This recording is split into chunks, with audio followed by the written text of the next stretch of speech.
정기국회가 또다시 멈춰섰습니다. 자유한국당 정기국회 일정을 전면 보이콧했는데요. 벌써 20대 국회 들어 15번째 보이콧입니다. 이대로라면 내년도 예산안 기한 내 통과가 어려워 보입니다. 네, 이런 가운데 해경군 김씨 사태에 대해서 여권 내에서 자체 진상조사가 필요하다는 목소리가 나왔습니다. 검찰 수사 결과에 따라 차기 대권 구도에도 영향을 줄 것으로 보입니다. 관련 내용을 포함해 정치권 소식 두 분과 살펴보도록 하겠습니다. 김현 전 더불어민주당 국회의원, 조혜진 전 새누리당 국회의원 나와 계십니다. 어서 오세요. 어서 오십시오. 예. 지난번에 자유한국당이 국회 본회의 불참을 했죠. 근데 이제 정기국회 의사 일정 자체를 보이콧을 어제 오후에 했습니다. 글쎄요. 모든 게 멈춰선 느낌이고 지난주에 똑같은 제가 질문을 두 분께 드렸던 것 같은데요. 뭐가 문제고 누구 탓일까 했는데 이렇게까지 또 상황이 진전된 게 전혀 없는 겁니다. 어떻게 봐야 되는 겁니까? 김 의원님. 일단은 보이콧 하게 된 배경이 대통령의 사과, 그다음에 더불어민주당 사과, 조국 수석에 대한 해임, 그리고 국정조사 이렇게 네 가지를 걸었는데 이번에 이제 며칠이 지나고 어저께 만났을 때는 국정조사만 하면 들어오겠다라고 얘기를 했는데요. 그러니까 제가 볼 때는 그러면 앞에 있었던 거 그러면은 조건을 이제 뭐 양보했다라고 얘기는 할 수 있는데 사실상 지금 보이콧가 15번째면 정기국회를 제외하고 통상적 국회 활동을 거의 파행으로 이제 점철됐다라고 볼 수밖에 없는 것 같습니다. 그리고 지금 그러니까 11월 5일 날 여야정 그 상설협의체 회의 때도 민생 현안에 대해서는 여야 할 것 없이 협력하겠다라는 것이 대국민에게 드린 약속이고 그래서 구체적으로 협의하기 위한 그 직전에 이제 그 보이콧을 하게 됐기 때문에 제가 볼 땐 좀 이 민생 현안 문제와 그다음에 470조에 그러니까 470조의 예산안을 지금 검토하지 않겠다는 건데 결국은 개수조정 소위에 한 명을 놓고 여야 특히 이제 자유한국당과 반미당 간의 그런 이 삿바 싸움인데 제가 볼 때는 11월 30일까지면은 이제 한 열흘밖에 안 남았지 않습니까? 열흘 정도 남아 있고 또 뭐 조금 연장된다 하더라도 대략 한 2주 정도 되는 건데 결국은 뭐 김성태 원내대표의 자기 욕심, 그야말로 자기 정치를 위해서 지금 국회를 볼모로 삼고 있는 것이 아닌가라는 얘기를 드리고 좀 전에 이제 뉴스에도 봤지만 박원순 시장에 대해서 뭐 자기 정치한다고 했지만 박원순 시장은 해야 될 일을 하신 거고요.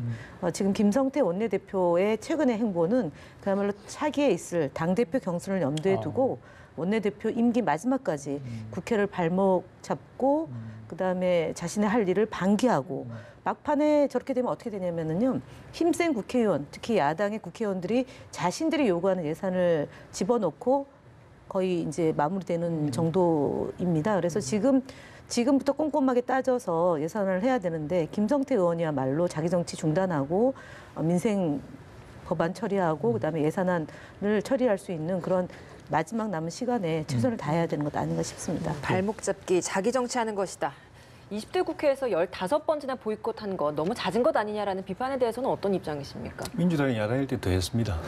근데 이제 지금 야당 입장에서 보면은 좀 아쉬운 거는 민주당 때는 그렇게 하면서도 전략이 있었어요. 그래서 그 힘으로 밀어붙여가지고 보이콧해가지고 원래 목표했던 걸 따냅니다. 국정조사 같으면 국정조사를 따내요. 그리고 국정조사 판이 펼쳐지면 거기서 준비한 거 가지고 와장창 해가지고 또 정치적 효과를 거둡니다. 근데 한국당은 그런 경험이 부족해서 그런지 몰라도 그냥 힘으로 밀어붙일 때 이렇게 보이콧이라는 게 야당의 힘인데 힘으로 밀어붙일 때 전략이 별로 없어요. 그러다 보니까 그걸 남발하게 되고 한 만큼 또 효과를 못 거두고 겨우겨우 이제 국정조사라는 장을 펼쳐놔도 사전에 준비를 충분히 안 해가지고 거기서 국민이 궁금해하는 거, 의혹을 갖는 거, 걱정하는 걸 제대로 의시화하고 그에 대해서 또 이제 바로잡고 그 민심을 야당 쪽으로 끌고 오고 이런 걸 제대로 해서 그 정치적 성과를 거두는 일을 잘 못해서 결국은 허심만 많이 쓰는 것이 저는 굉장히 아쉽다는 생각이 들고 지금도 이제 그런 것이 계속 반복되고 있는 것 같은데 어쨌든 간에 지금 이제 이런 여야 할 것 없이 이런 형태가 매년 예산 처리할 때마다 반복되거든요. 근데 이런 문제가 있으면 사전에 좀 하든가 아니면 예산을 미리 좀 심사를 미리 해놔가지고 막판에 이런 일이 불거지더라도 예산 심사하는데 차질이 없도록 하든가 둘 중에 하나야 되는데 그렇게 못해가지고 작년에도 12월 2일을 넘어가 12월 5일에 했거든요. 그나마 굉장히 좀 모범적이었는데 예. 이렇게 가면은 그보다도 더 넘어갈 가능성도 있고 그 과정에서 예산이 또 졸속으로 심사되고 힘의 논리에 의해서 국민이 필요한 걸 넣고 빼고 하는 게 아니라 힘의 논리에 의해서 여야 의원들이 필요한 걸 넣고 빼고 하는 쪽으로 졸속 심사로 또 방망이 두드려지는 그런 결과가 될까 봐서 좀 염려가 많이 됩니다. 아까 김 의원 말씀하신 것처럼 자유한국당 여러 요구가 있는데 그중에 이제 가장 자기들이 계속해서 주장하는 게 고용세습 국정조사 아니겠습니까? 그 카드는 이제 포기하지 않을 것 같은데 지금 상황이라면 여당 쪽은 어떻게 보세요? 그 카드는 전혀 받을 수 없는 상황인 겁니다. 선 감사원 감사 결과를 감사심, 보고 그다음에 미비한 점이 있거나 제도 개선을 해야 될 부분이 있거나 정말 문제가 있는지를 들여다보고 나서 해도 늦지 않는다라는 게 당의 입장입니다. 지금 국정조사를 하자는 얘기는 결국은 그 여당의 주요 인사에 대한 망신 주기로 분명히 흐를 것이 불을 보듯 뻔한 상황이다라는 점도 말씀을 드리고요. 실제로 고용세습의 문제점이 있는지 여부에 대해서 전수조사를 하고 있는 거지 않습니까? 그리고 대통령께서도 8대 그 적폐, 생활 적폐에 대해서 단호한 입장을 갖고 있는데 마치 국정감사 기간에 나타난 그러니까 문제가 됐던 것이 크게 부풀려져서 국정조사를 하지 않으면 안 된다고 하지만 실제로 그 내용 자체가 그 사실관계도 많이 밝혀진 것이 있고 그다음에 이제 진짜로 이게 세습된 문제인지 아니면은 불법이 있는지 결과를 놓고 봐도 늦지 않는다 이거죠. 그러면 그건 그거대로 국정조사를 감사원 감사 결과를 보고 하겠다라는 여당의 입장이 있으니까 예산안은 검토를 하면 되는 거거든요. 근데 그거를 보이콧이라는 것으로 딱 잡고 딜을 하자 그러면은 상습적이지 않습니까? 계속적으로. 네. 박원순 시장 감싸기다 이렇게 주장. 그렇지 않습니다. 그렇지 않습니다. 네. 그러니까 박원순 시장과 관계가 없다 그러고 본인들도 박원순 시장은 국정조사의 대상이 아니다라고 얘기를 했기 때문에 그 부분에 대해서 그러니까 논란을 삼는 건 아닌 거고요. 다만 그렇게 얘기해놓고도 야당에서 지금 하는 행태, 정치 행태를 보면은 조금만 사건이 불거지는 것을 전체화시켜서 문제를 삼고 있는 거 아닙니까? 그래서 지금 야당의 행태로 놓고 보면 박원순 시장을 대상으로 삼지 않는다 하더라도 결국은 규결될 수도 있다. 그러나 어쨌든 국정조사를 지금 시기에 하지 않겠다라는 얘기는 감사원 감사를 보고 그러니까 정쟁이 아니라 정말 이 그 고용의 문제를 해결할 수 있는 방안으로 놓고 봐야지 정쟁의 도구로 삼는 것에 대해서는 반대한다라는 점을 강조하는 겁니다. 이렇게 되면 정말 해법이 없어 보이는 꽉 막힌 상황이거든요. 야당 입장에서는 어쩔 수 없으니 보이콧을 하는 것이고 야당 입장에서는 그리고 여당 입장에서는 뭐 감사원 결과 지켜보고 해야 하는 것이니 별개의 문제라서 절대 받아들일 수 없다라는 상황인데 그렇다면 어떤 식으로 좀 해법을 찾아야겠습니까? 대통령이 직접 나서서 어떤 뭐 설득이나 이런 것들이 필요하다라고 보십니까? 과거에도 그러니까 국회의 그 원칙은 뭐 어떤 사안에 대해서 감사원 감사나 경찰 검찰 수사 또는 법원의 재판이 진행되고 있으면 국회에서는 가능하면 논의하지 않는 게 원칙입니다. 근데 그 원칙이 지켜진 적이 거의 없어요. 그러니까 박근혜 대통령 탄핵만 하더라도 검찰 수사나 재판이 진행되고 있는 상황에서 이쪽에서는 예. 국회에서는 탄핵이 그대로 진행됐거든요. 그때 그 당시 야당에서는 그 형이 그 혐의가 확정되고 나면 그 다음에 그걸 참고를 해가지고 근거로 해서 탄핵을 이제 추진하자라고 이야기됐는데 그렇게 안 된 것처럼 여야 할 것 없이 이렇게 여야가 바뀌긴 했지만은 그 원칙은 안 지켜졌고 그런 측면에서 또 야당 입장에서 보면은 그 감사원 감사 이후에 하자고 그래놓고 감사원이 시간만 질질 끌고 결과를 안 내놓을 가능성도 충분히 많다 이런 의심을 이제 하고 있는 상황이기 때문에 계속 그런 주장을 하는데.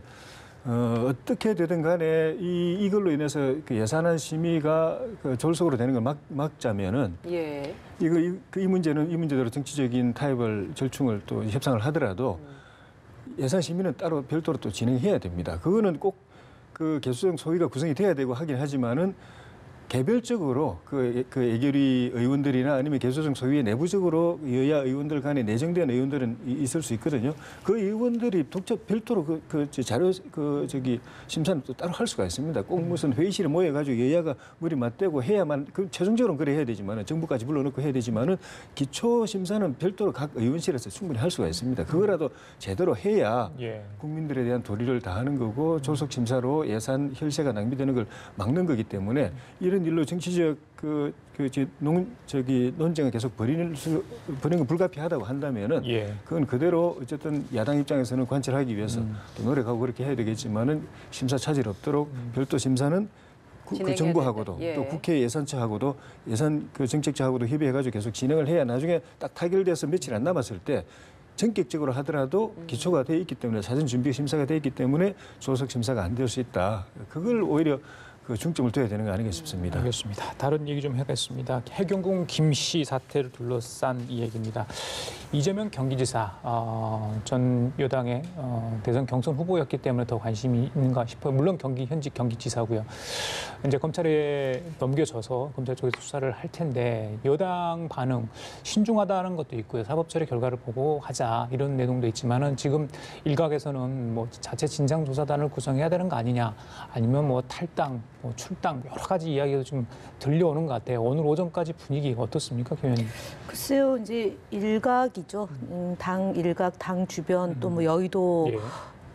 에서 이제 나오는 얘기인데 공식적으로는 어쨌든 대변인을 통해서 당의 입장은 천명이 됐습니다.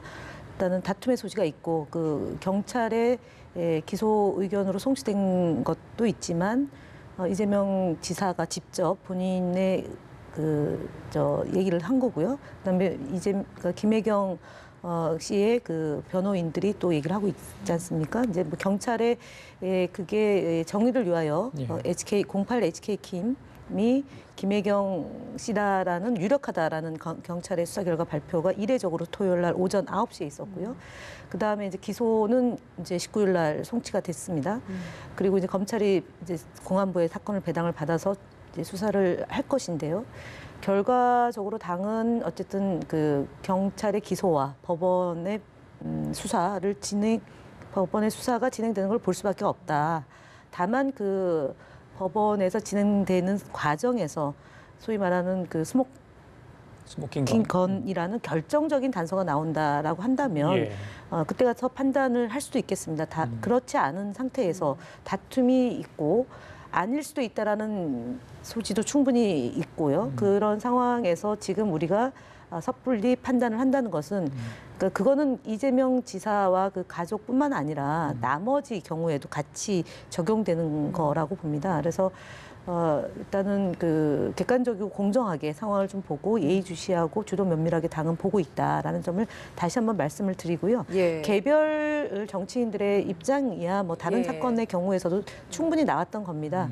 다만 지금 이제 사안이 사안이다 만큼 경기도지사를 저희가 사실상 1995년도 지방선거 시작된 이래 한 번에 더불어민주당의 그 지사가 나고 계속적으로 이제 저희가 한 번도 그 이후에 한 번도 성공을 하지 못했기 때문에 도정을 바로 잡기 위한 노력을 하고 있는 이재명 도지사가 그러니까 이 상황에도 불구하고 본인은 도정에 전념을 하겠다고 하는데 그 부분에만큼은 이제 당이 또 그걸 좀 존중해야 되는 것 아닌가 그런 생각을 갖고 있습니다. 예, 다툼의 여지가 있는 만큼 섣불리 판단을 하지 않겠다라는 게 일단 당의 입장인 것 같은데 한국당 김성태 원내대표 같은 경우에는 여권 내부의 정치 보복 사건이다라는 이야기까지 하고 있거든요. 조 의원님께서 보시기에는 이 의견 어떻게 보고 계십니까? 그렇게 의심할 만한 부분이 있죠. 뭐 공교롭게도 안희정 지사가 그런 식으로 낙마돼 있고 그때 예. 홍준표 당대표가 청와대 갔을 때 그 임종석 실장 임 실장에 대해서 작업했다는 소문이 있던데 하고 쿡 찔렀지 않습니까? 예. 그런 게 이제 시중에 또 그런 나돌았었고 그다음에 이제 이재명 지사가 이렇게 되는데 그게 두 사람 다 지난 그 대통령 후보 경선 과정에서 문재인 대통령하고 이제 상당히 맞선 예. 부분인데 맞설 수 있죠. 경쟁하다 보면은 그 당시에 그 두 사람이 문재인 후보에 대해서 그렇게 뭐 심한 행동을 했다고 보지는 않거든요. 근데 문재인 대통령 지지하는 그 정치권의 이제 정치 세력이나 아니면 바깥에 있는 지지자들이 굉장히 보면은 이 좀 순혈주의, 원리주의가 좀 강합니다. 그러다 보니까 정치권에서 흔히 할 수 있는 경쟁 또는 상대방에 대한 문제 비판 또는 뭐 그 비난 이런 것도 용납 못하는 그런 것이 있어가지고 실제로 이번에 이재명 지사 이 문제가 여기까지 오게 된 과정은 문재인 후보 지지자들 팬클럽들이 사이버 수사대를 만들어가지고 2년 가까이 집요하게 이걸 경찰보다도 더 집요하게 파헤쳐가지고 경찰이 수사에 나서지 않을 수 없는 상황이 된 그런 배경도 있고. 예. 그 이제 문재인 후보 대통령 지지자들이 문재인 대통령이나 친문 생각과 반해서 하는 사람들이 아니거든요. 적극적으로 더 너무 열심히 하는 게 문제일 뿐이지. 그런 기류가 있지 않았나는 추정이 가능하고 똑같은 문제인데도 김경수 지사 문제 같은 경우는 청와대가 적극적으로 나서서 방어를 했는데 이재명 지사에 대해서는 전혀 안 하는 것 이런 것들이 이제 제3자 입장에서 보면은 충분히 이제 그런 생각을 할 만한데 예. 어쨌든 그 이재명 지사 입장에서는 지금 뭐 잘못하면 지사직을 내놔야 되는 상황 그거 피해야 되고 안 내놓고 붙들고 있더라도 당에서 지금 일부에서 이제 친문 쪽에서 당에서 조사해야 된다는 이야기 나오는 것처럼 네. 그런 당으로부터 쫓겨나는 상황도 피해야 되고 네. 또 부인이 사법 처리되는 상황도 피해야 되고 네. 또 본인도 지난 그 고소고발된 사건들이 좀 있지 않습니까? 예. 이 첩첩산중인데 이것들을 어떻게 헤쳐나가느냐 그러면서도 이분이 또 보수 진영으로 올 사람들은 아니지 않습니까? 진보 진영 안에서 민주당 세력 안에서 차기를 도모해야 되기 때문에 거기서 완전히 척을 져서는 안 되고 예. 그런데 또 이 방어하려면 결국 그쪽을 또 어제 그런 발언도 했지만 그쪽을 또 공격해야 되고 굉장히 어려운 처지에 있는데 이거를 어떻게 헤쳐나가느냐가 본인이 차기에 대해서 꿈을 꿀 수 있는 사람이냐 아니냐 그만한 역량과 정치력이 되는 사람이냐 아니냐 그 시금석이 되고 있다고 봅니다. 과거 선거 과정에서 친문 비문 갈등이 조금 있었던 건 분명한 사실이죠. 그 과정에서 이게 터졌다 이런 분석도 있습니다만은 친문 쪽에서도 정치적 부담이 된다면 이재명 경기지사를 차제에 좀 털고 가는 게 어떤가 이런 요인이 분명히 있을 것 같거든요. 없습니다 아직은요. 전혀 없습니다. 네. 예. 당의 공식적으로 어쨌든 대변인의 입장으로 상황을 관리하기로 되어 있고요. 최고위원회에서 그렇게 논의가 됐고, 그러니까 이제 뭐 사안에 대해서 논의한 건 아닙니다. 그래서 예. 대변인이 공식적으로 입장을 발표하는 걸로 이제 논의가 가름했기 때문에 지금 나오는 개별적 의견, 그러니까 사실은 친문 의원이라고 이제 뭐 얘기는 하지만 제가 여러 차례 저도 뭐 대변인을 오래 했지만. 예. 언론에서 이제 주로 곤란한 질문을 했을 때의 답변에서 실명을 공개하지 못하지 않습니까?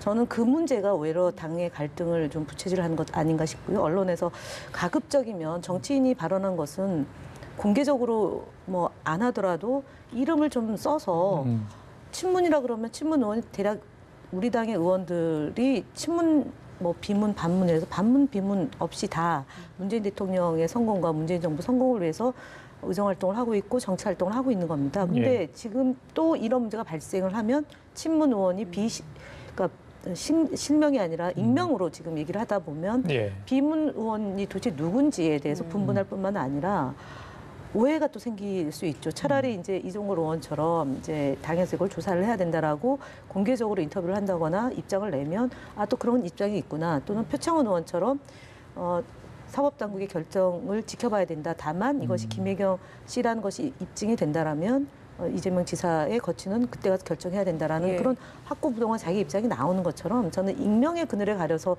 이제 당의 갈등을 유발시킨다거나 있지도 않은 그런 얘기들이 이제 전파되는 것은 제가 볼 때는 좀 당인으로서는 좀 예. 적절하진 않다라는 말씀을 드립니다.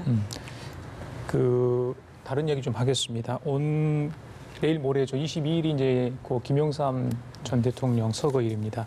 오늘이 이제 국회에서 한국당 주관으로 3주기 추모식 행사 기념식이 열립니다. 지금 아마 이 시간에 진행 중인 것 같은데요. 그 올해가 첫 기념식이라고 합니다. 사실 좀 의외인데 3주기인데요. 서거. 예. 그래서 김영삼 전 대통령을 기억하신 분들은 어떤 의미인지 모르겠습니다만은 그 조 의원님이 기억하시기에 지금의 어떤 한국 정치사에 있어서 김영삼 대통령이 만약에 어떤 정치력을 발휘했을 특히 지금 보수 야당의 어떤 질이 멸렬한 모습 보면 좀 다른 생각이 들 것 같은데 어떻습니까? 그 반독재 민주화 투쟁하는 데 있어가지고 김영삼, 김대중 두 양김 지도자의 한 거의 반세기에 걸친 이 정치 역정이 결정적인 역할을 했죠. 그걸 야권을 자기들 중심으로 똘똘 뭉쳐가지고 힘으로 민주화를 성취하는 과정 그리고 3당 합당을 통해서 대통령이 되고 난 뒤에 역대 어느 정권도 하지 못했던 뭐 저기 하나의 해체라든가 또 금융실명제 도입이라든가 또 공직자 그 윤리 강화 재산 공개를 통해서 공직자 윤리를 강화한다든가 이런 것들 그 금융실명 좀 전에 말씀드린 그런 것들을 정광석화 같이 해내 가지고 사회적 민주화, 경제적 민주화, 정치적 민주화를 그 짧은 시간에 굉장히 당긴 그런 이제 큰 업적을 남긴 정치인인데. 근데 보통은 보수 진영이 과거의 전통을 존중하고 그걸 보존하고 하는데 이제 노력을 많이 하는데 진보 진영은 혁신과 개혁 뭐 이런 쪽 미래의 현상 타파 이런 쪽으로 하는데 우리 정치에서는 거꾸로 돼가지고 진보 진영이 오히려 김대중 노무현 전 대통령에 대해서 돌아가신 데 이후에 그 재단도 만들고 기념 사업도 하고 꼭 꼬박꼬박 그 주기별로 이렇게 그 기념 행사 같은 거 하고 또 그걸 통해 또 정치적 또 그 동력으로도 삼고 확대 재생산하고 거꾸로 돼버렸어요. 그러다가 이제 홍준표 대표가 당대표 돼서 처음으로 그 전통을 우리가 이제부터 제대로 그 보존하고 이제 발전시키자 해가지고 예. 당사에다가 그 두 전직 대통령의 사진을 처음 그렸던 것이 그런 발상의 첫 시작이었다고 봅니다. 그런 측면에서 이거는 의미가 있다고 생각이 들고 이제 겨우 보수의 진정한 가치가 뭐냐, 대한민국의 보수주의가 뭐냐 이런 초보적인 논쟁을 시작하고 있는데 그것과 같이 맞물려 가지고 과거의 보수, 현재의 보수가 어떠하고 어떤 업적이 있었고 어떤 가치를 지향하는가를 제대로 정리할 뿐만 아니라 앞으로 그런 보수가 대한민국 국민에게 희망을 주고 그 대한민국을 더 발전시킬 새로운 가치로 뭘 제시할 것인가 이것도 같이 논의하는 그런 계기가 되었으면 좋겠다는 바람입니다. 김 의원님, 혹자는 이제 전직 대통령들이 다 공관에 있잖아요. 김영삼 전 대통령을 떠오르는 분들은 협치도 했고 또 투쟁도 했다. 두 가지를 동시에 떠오르는 분들이 많더라고요.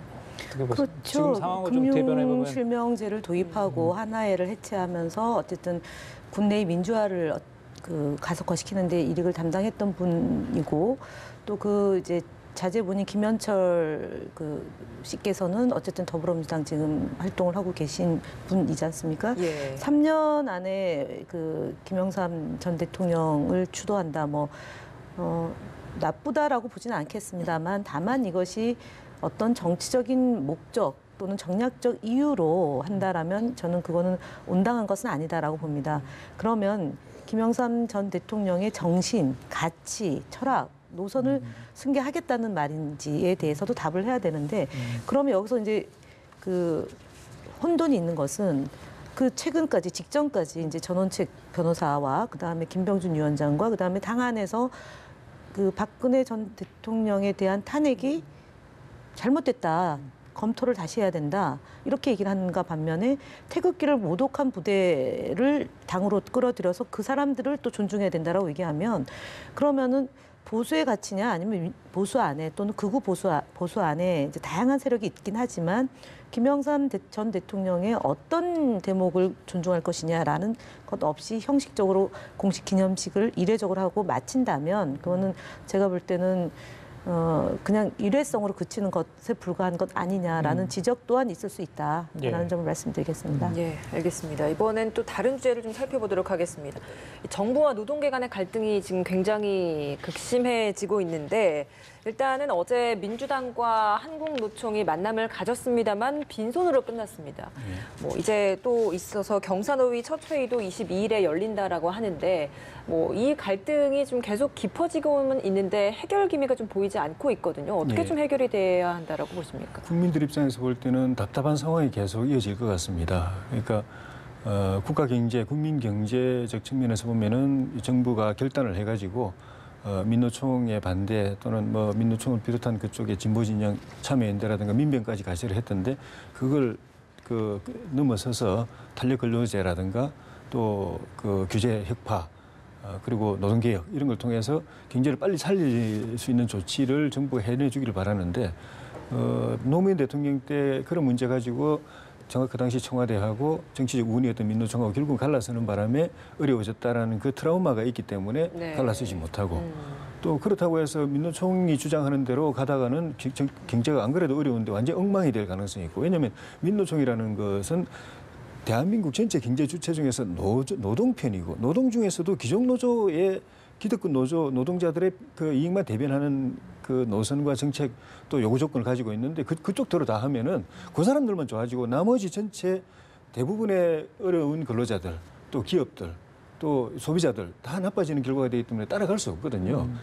그러니까 정부로서는 내 취지도 공개 정리해서 국민들을 위해서 정말 필요한 정책을 밀어붙이지도 못하고 그렇다고 민노총 주장대로 하면 더 나빠지고 여기서 제가 볼 때는 제일 나쁜 것이 어정쩡하게 이렇게 계속 가는 거 그것이 제일 나쁜데 불행하게도 그렇게 갈 가능성이 많아 보이고 자기들 관계는 헤어지지 않으면서도 계속 투닥거리는데 그 결과적으로는 국가를 위해서 꼭 해야 될 조치들이 그때 이제 이루어지지 못하고 실개해버리는 그래서 경제 위기가 정말 어려운 위기가 닥쳐버리는 그런 상황이 올 가능성이 많아서 대통령께서 이제는 지금 옛날에 YS가 이야기했던지 역사와 대화를 해야 될 타이밍이 아닌가. 정말 정치적 우군 필요하죠. 정치적 3법 필요하죠. 근데 한번 그만두고 물러날 대통령 입장에서 볼 때는 역사와 대화, 국민과 대화를 하면서 해야 될 정치적 결단을 내려야 될 시점으로 좀 다가가고 있다고 봅니다. 예. 김 의원님, 그 박원순 시장 지난번 한국노총 집회 주말에 참석했던 거, 글쎄 뭐 정부와 여당은 탄력 근로자 확대 문제랄지 이런 걸 두고 열심히 지금 고민하고 있고 민주노총과 열심히 뭐 신경전도 벌이고 있는 상황인데 그 참석이 적절한지, 그러니까 뭐 김성태 원내대표는 뭐 자기 정치 또 그 이상의 이야기도 했습니다만은 어떻게 보세요? 근데 김성태 원내대표는 한국노총 출신인데 네. 왜 안 가셨는지 궁금합니다. 이번에 또 한국노총 이야기로 오히려 비판하는 이야기가 네, 있더라고요. 그러니까 예. 본인이 한국노총 출신이기 때문에 아마 정치를 시작했던 것이고요. 그 힘을 바탕으로 지금도 정치를 하고 계신 걸로 알고 있습니다. 자기 친정을 어찌 보면 배신한 건데 그걸 이렇게 너무 그러니까 천연덕스럽게 얘기를 하고 계신다라는 점 말씀을 드리고요. 전쟁 중에도 대화를 하듯이 지금 한국노총의 주장이 정부와 좀 다르다 하더라도 또는 그 대화의 물꼬를 트기 위해서 누군가는 나서서 계속 대화를 하고 물밑에서도 협상을 하는 것이 필요하죠. 그럼 이해찬 대표가 어저께 한국노총 지도부 만난 것도 만나지 말아야 되느냐? 아닙니다. 여야도 만나고 대통령이 여야정 상설협의체를 하듯이 그렇게 만나서 대화를 나누어야지 서로의 간격도 좁혀지는 것 아니겠습니까?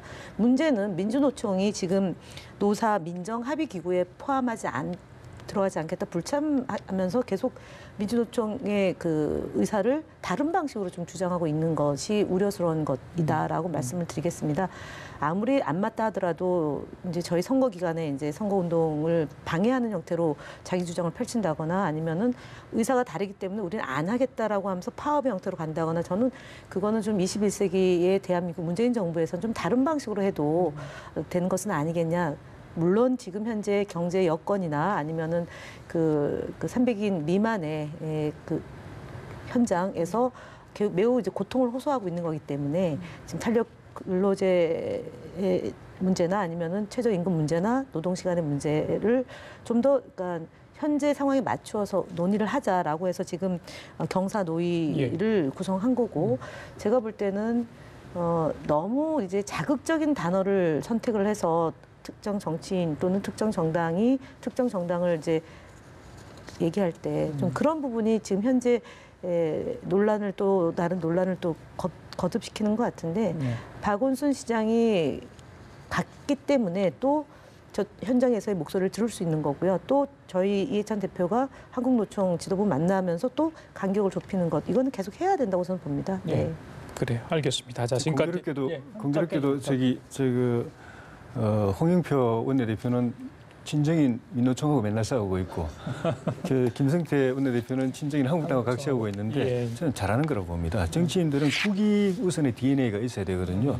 맨날 자기 뽑아준 사람들, 자기 친정만 챙기다가 결국은 다수 국민 또 다수 국익을 해치게 되는데 이분들은 그렇게 하기가 굉장히 어려운데 용기를 가지고 그렇게 하는 거는 좀 박수 쳐줘야 된다고 봅니다. 그래요. 예. 알겠습니다. 자, 김현 전 더불어민주당 국회의원, 조혜진 전 새누리당 국회의원 두 분과 함께 얘기 나눠봤습니다. 말씀 감사합니다. 고맙습니다. 고맙습니다.